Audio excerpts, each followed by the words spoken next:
let's get started. So, Liza, can you tell the people watching what you do for a business? Yeah, so I am a independently published writer. I have an overarching title called Mad Cat Publishing because I have 2 cats who are mad. So that seemed like a really good title. Love it, love it. And I started independently publishing my work last year with a short story of the good, the bad, and the ugly of relationships. So yeah, so a little bit of humor, a little bit of spice, and a little bit of, oh my goodness, I'm glad I'm not with that person.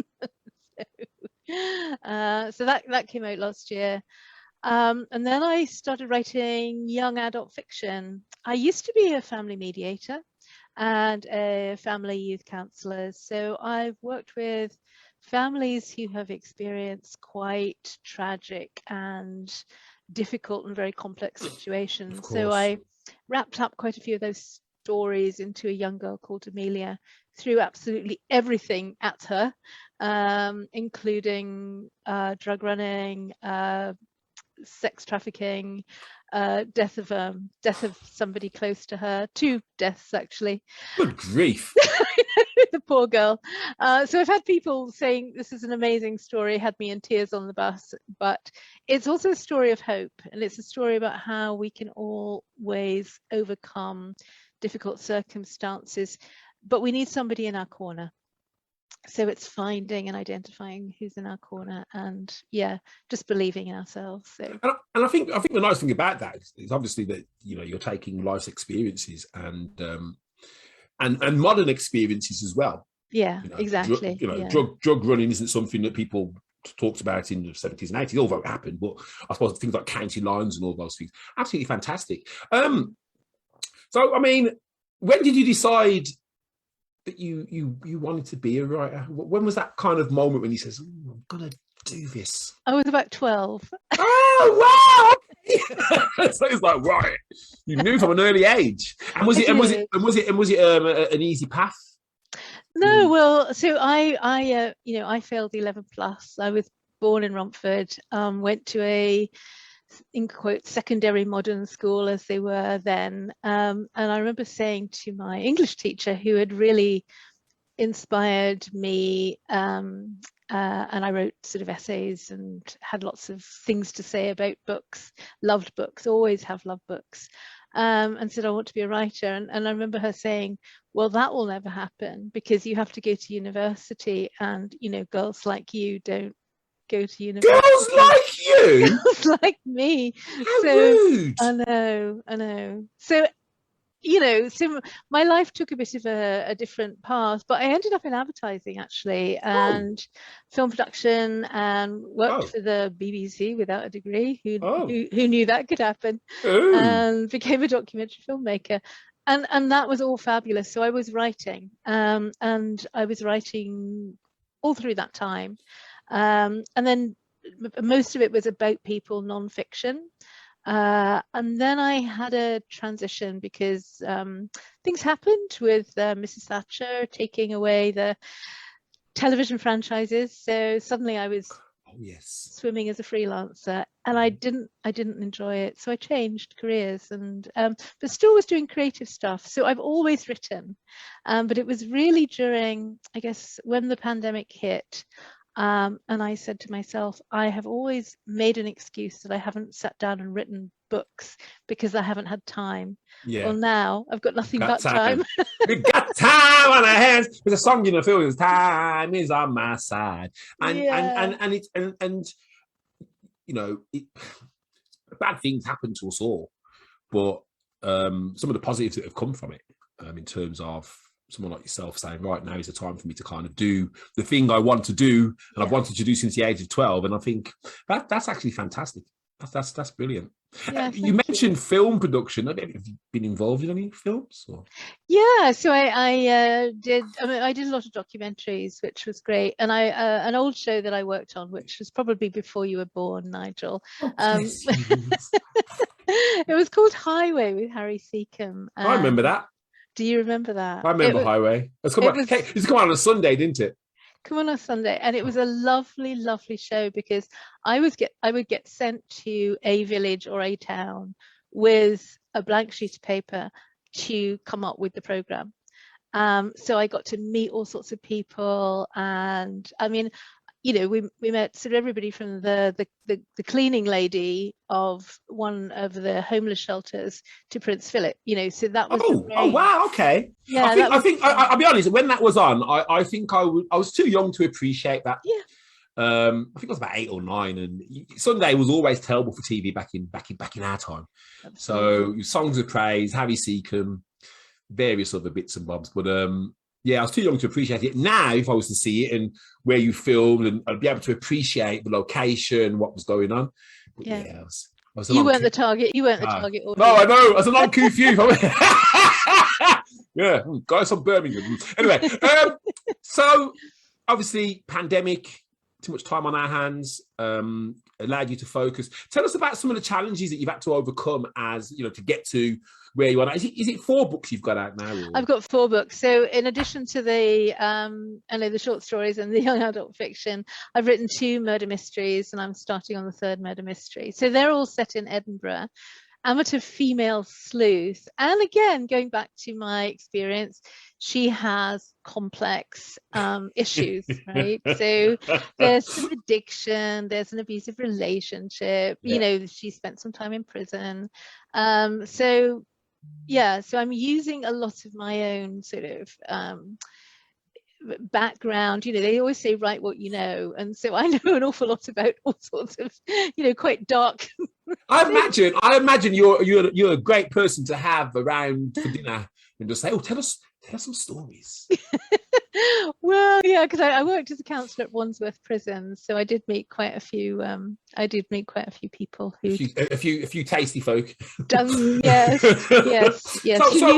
Now some of the right people, but my difficulties, your question was my difficulties, I suppose, is suddenly, you know, there I am thinking, well, I'm writing books. Well, if I do the traditional publish route, these books may never see the life of day, ever.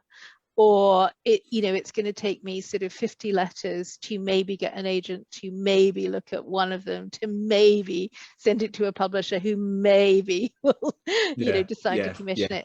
So I decided I'm going to just be cheeky and independently publish, because there are a lot of independently published authors who are very successful. And you know, some of them sell like 7 million books, was a recent figure for somebody I posted about. So I just thought, you know, I'm gonna do this. So I guess my difficulty has been learning a new business, learning about the business of publishing. Because I suppose that whole thing around publishing, I suppose a lot of it is around marketing and getting the fact that this book is coming out and who's the target audience and making sure that the right people are seeing it in the right places. And I suppose it's a full-time job in itself, just kind of managing that. And how do you feel you've got on with it? Well, I'm quite an introvert, really, and so I mean, I'm happy sitting here chatting to you, Nigel, because it feels cozy and nice, and it's like talking to my best friend over a cup of tea. Oh, bless you! I'll be up to see you soon. I'm telling you, I'm coming to Edinburgh. Lovely, that'd be great. But yeah, so you know, the social media again, you know, because I'm of a certain age where we didn't grow up with social media. Yeah, true. I thought you were going to say something about your age, but I'll let you off. You know, so you know, I'm learning all about that. Like, what does Instagram actually mean? How do I know Facebook, but I've actually started making some videos for TikTok. So fantastic. On the 1st of October, every month there will be a month-long mini mystery. Amazing! Because what that does, it's going to create that. Well, if you look at all of the great shows on TV, they all end with a cliffhanger. And what do? We go, or those of us who are spoiled go to Netflix and binge watch the rest of the show.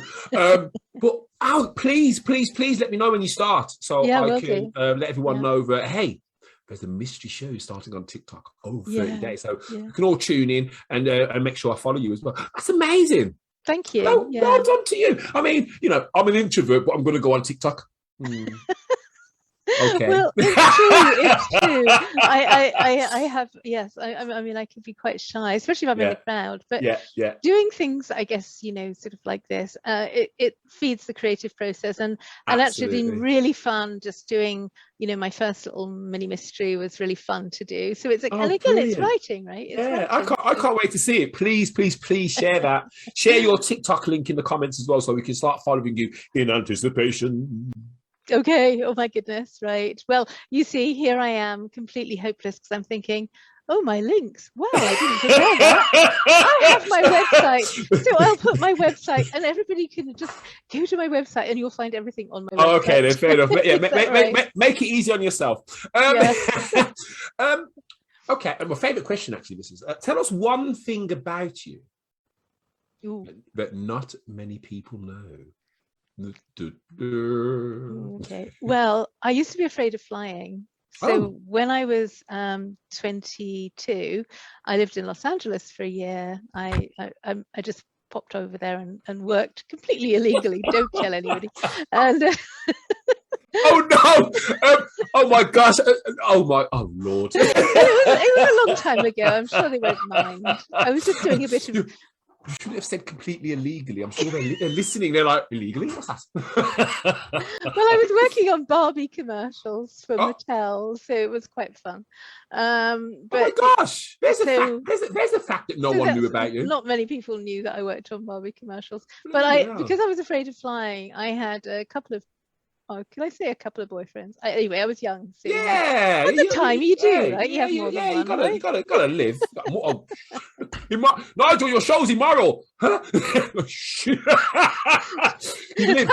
What you did? Scotland. Yeah, what you did is you lived. You lived your life. I lived. Anyway, one of them had quite a bit of money. Well, so anyway, bought me some flying lessons. So I learned to fly a single-engine Cessna, which was fun.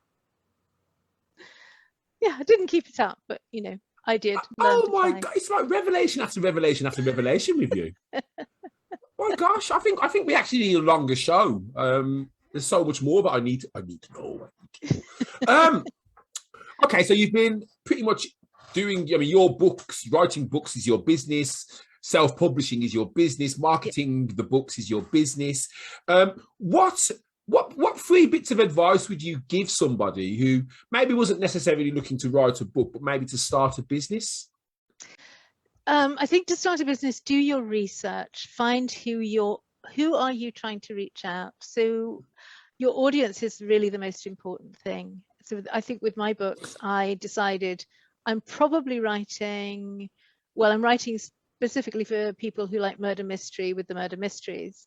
I'm writing for young people with the young adult fiction, but also adults who are interested in that sort of storytelling. Of course. And then short stories probably aimed at women. So you can have a business that has maybe more than one audience, but you need to know how to target your work to that specific audience. Absolutely. And I think that's a really important thing to do. And branding, which I did learn from advertising, right? Who are you? So I've kept my name. I use the same name throughout, Liza Miles. So people can find me really easily. And then they might think, well, hang on, she's not writing in one genre. No, I'm not. Sorry to disappoint you. I've got a bit of a wild imagination.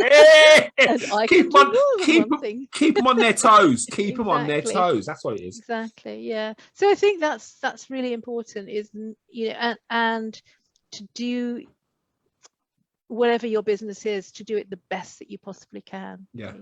So, and we all make mistakes. So if you start and you think, I could have done that differently, better, learn something, that's fine. Just start again, but don't give up. Don't give up. Yeah, I think when you're small as well, you can be more nimble, can't you? Yeah. So what feels like an error or something that you should have done or could have done better, you can pretty much rectify it very, very quickly. So and I think when you're a small business, it's also good to do a lot of testing and measuring to see what works. Absolutely. But, fantastic. Yeah. And I think the thing about being a business owner is you want to get to know who your customers are. So I love engaging with readers. So I do a monthly thing called Readers Write, which is Writers Read, the other way around. So I invite 2 other writers from 2 totally opposite genres. Oh. One's always a Scottish person, and the other is could be from anywhere in the world. Yeah, yeah. And so the idea is that they are then exposing their work to new audiences. Fantastic. And when do you do that? I do that once a month. So there is, on my Facebook page, there is a writers read sort of group which you can join. Yeah. You can find me on Facebook with that. But it's so it's a way of engaging with my readers, but it's also a way of engaging with other readers of other who read other authors.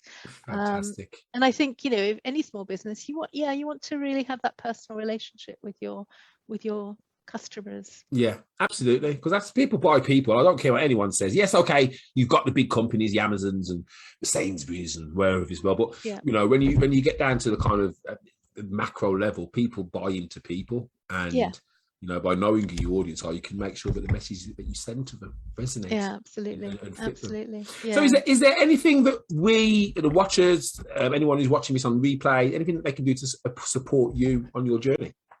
Well, I'd love it if you wanted to sign up for my newsletter. That's completely free. Okay. So you can go again to my website, which is lizamileswriter.com, and I'll put that in the comments. Yeah. And you can sign up for my newsletter, and that way, I sort of give you little bits of tidbits about my background and what I'm doing, as well as links to my books, and if I've got a special offer on or something like that. I was going to say, is there a special offer for being part Sometimes of the special offer, sometimes I'll do a little, you can have this, you can have an e-reader of this, EPUB of this if you sign up for my newsletter. So and again, if I'm often looking for beta or ARC readers. So an ARC reader is somebody who has an advanced reading copy of a book. Oh, right. But the trade is I'd like a review. So if you read the book and it's free, that you will review it. I also look for beta readers. So the beta readers would maybe get a manuscript that still has editing to be done. Yeah. And it's kind of for you to give me some feedback. So if you like reading and you're interested and think, well, I've never written a book, but I'd be interested in seeing what that process is like and engaging in it and giving me some feedback. Sign up as a beta reader. I was going to say, one of the things I suggest then with your growing email list is maybe why don't you offer that to your list first, because they're the people who are supporting you. They're more likely to be the ones who will snap your hand off and say, what, your free work? Oh my god. I would do that. Oops, giving out tips. It's your show, not mine. Right. Liza. Okay. Yes. Got it right all the way through now. You did. Thank you so much for your time today. Oh, you're welcome. It's been an absolute pleasure to interview you. If you can drop your links on the Facebook, if you put it in the Facebook page.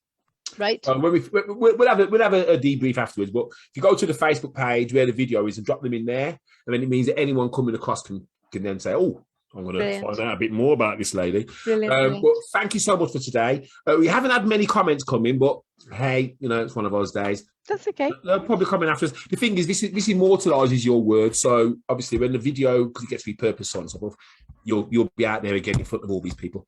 Fabulous. Thank you for today. People who are watching on replay, thank you so much for watching. If you are watching on replay, do #replay. I'm going to have a big prize at the end of the year. I know I've been saying it since the beginning of the year, but if you want #replay, I'll send you something. I definitely am. Something's happening in December. So #replay if you've watched this.